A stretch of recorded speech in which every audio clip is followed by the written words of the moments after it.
வந்து அளவு ப்ளவுஸ் வச்சு மெஷர்மெண்ட் எடுத்து நம்ம நெக்கு எப்படி மார்க் பண்ணுறதுன்னு பார்க்கலாம். பாருங்கள், அதுக்கு பாருங்கள், ஃபஸ்ட்டு வந்து கொடுத்துருக்க அளவு ப்ளவுஸை இந்த மாதிரி ஃப்ரண்ட் சைடு வந்து எந்த சுருக்கம் இல்லாமல் போட்டுக்கங்க.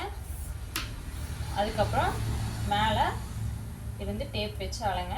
கிளாத்தை வந்து இழுத்து பிடிக்க வேணாம், கரெக்டாக அழிச்சு அளந்து பாருங்கள். அளந்து பார்த்துட்டு இந்த எட்ஜில் ஸ்ட்ரெயிட்டாக ஸ்கேல் வச்சுருங்க. வச்சுட்டு பார்த்தீங்க அப்படின்னா நெக்கினோட இறக்க எவ்வளோன்னு சொல்லி நமக்கு தெரியும். பாருங்கள், நெக்கு வந்து 6 இன்ச் இருக்குது.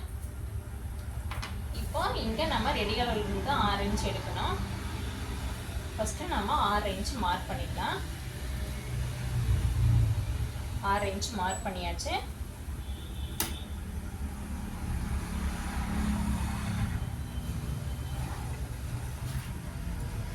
நம்ம ப்ளவுஸுக்கு வந்து இங்கே நெக்கு வந்து மேலே 2.5 இன்ச் வச்சுருக்கோம். அதே மாதிரி இங்கேயும் கீழே 2.5 இன்ச் வச்சுக்கோங்க. வச்சுட்டு ஸ்ட்ரெயிட் லைன் போட்டுக்கோங்க. இப்போ பாருங்கள், இது வந்து எக்ஸ்ட்ரா அளவு, இது வந்து ரெடி அளவு. இதிலிருந்து ஒரு 1/4 இன்ச்சு தள்ளி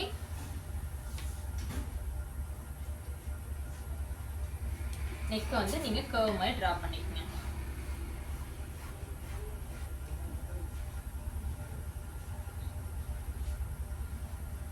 ½ இன்ச் மேலே தள்ளி பாருங்கள்.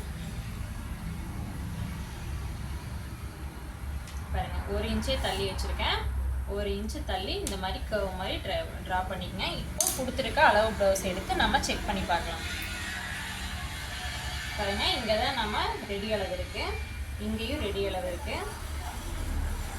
இப்படி பாருங்கள், வச்சிங்க அப்படின்னா அந்த ½ இன்ச் நம்ம விட்டுருக்க டிஸ்டன்ஸ்லேயே வந்து நம்ம ப்ளவுஸ் வந்து அந்த சேஃப் வந்து நமக்கு கிடைக்கணும். அந்த மாதிரி சேஃப் கிடைச்சிது அப்படின்னா நம்ம வந்து கரெக்டாக அந்த கர்வ் வந்து ட்ரா பண்ணியிருக்கோன்னு அர்த்தம். இங்கே வந்து 1/4 இன்ச்சு உள்ளே தள்ளி வச்சு நீங்கள் ட்ரை பண்ணி பாருங்கள். இந்த மாதிரி பர்ஃபெக்டாக இருக்கும். நம்ம அடுத்து திருப்பும் போதும் இதே ஷேப்பில் நமக்கு நெக் வந்து ஃப்ரண்ட் சைட் நெக் வந்து நீட்டாக இருக்கும். ஒரு சிலர் வந்து ஃப்ரண்ட் சைட் நெக் வந்து மேலே கீழே போயிடுச்சு அப்படின்னு சொல்லி கம்ப்ளைண்ட் வரும்.